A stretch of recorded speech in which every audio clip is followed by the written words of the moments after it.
ഫൈസി മുക്കം മുഷാവറ അംഗമാണ്. അദ്ദേഹം പലതവണ പണക്കാട് കുടുംബത്തിനെതിരെ സംസാരിക്കുന്നു, അങ്ങനെയൊക്കെയുള്ളൊരു വ്യാഖ്യാനമുണ്ട്. അങ്ങനെയൊക്കെ ഉണ്ടോ താങ്കൾ? അല്ല, അങ്ങനെയൊന്നുമില്ല. അതൊക്കെ വ്യാഖ്യാനങ്ങളാണ്. അദ്ദേഹത്തിനോട് നമ്മൾ ചിലപ്പോൾ സംസാരിക്കുമ്പോൾ അങ്ങനെയല്ല, അതൊന്നും അങ്ങനത്തെ വിഷയങ്ങൾ ഞാനിപ്പോൾ അതിനെപ്പറ്റി സംസാരിക്കേണ്ട, അതൊക്കെ കഴിഞ്ഞ അധ്യായങ്ങളാണ്.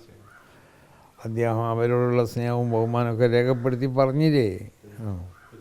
ഏറ്റവും അവസാനമായിട്ട് 100 വർഷം പൂർത്തിയാക്കിയ സമസ്തയുടെ തുടർ പ്രവർത്തനങ്ങൾ കേൾക്കാൻ ആഗ്രഹമുണ്ട്. ഇനി ഏതൊക്കെ മേഖല? പിന്നെ കേരളത്തിൻ്റെ പുറത്ത് നമ്മളെ പ്രവർത്തനം വ്യാപിപ്പിക്കുക,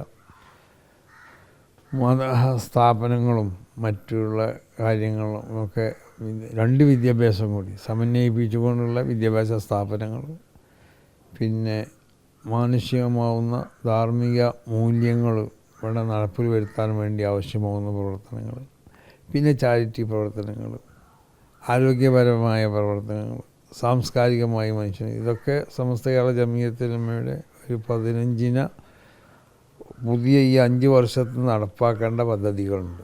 അതെല്ലാം ഞാൻ അന്ന് അവിടുന്ന് പ്രഖ്യാപിച്ചിട്ടുണ്ട്.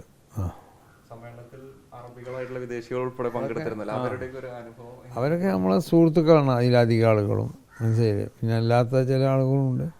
നമ്മൾ ഉദ്ഘാടനത്തിന് വന്നത് ഈജിപ്ത് യൂണിവേഴ്സിറ്റിൻ്റെ അതിൻ്റെ ഹെഡാണ്, പിന്നെ അസർ യൂണിവേഴ്സിറ്റിൻ്റെ ദാവൂദ് അലി ജുമാ എന്ന് പറഞ്ഞ, പിന്നെ ബഹ്റൈനിൽ നിന്നുള്ള 2 ആളുകളുണ്ടായിരുന്നു. ഒരാളുകൾ അവിടുത്തെ മുൻ ചീഫ് ജസ്റ്റിസ് ആയിരുന്നു, ഒരാൾ പിന്നെ പാർലമെൻറ്റേറിയനാണ്.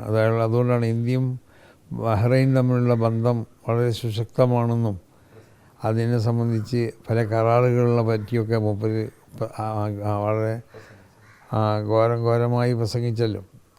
കറാത്ത എന്ന് പറയുന്ന ബഹ്റൈനിൽ നിന്നുള്ള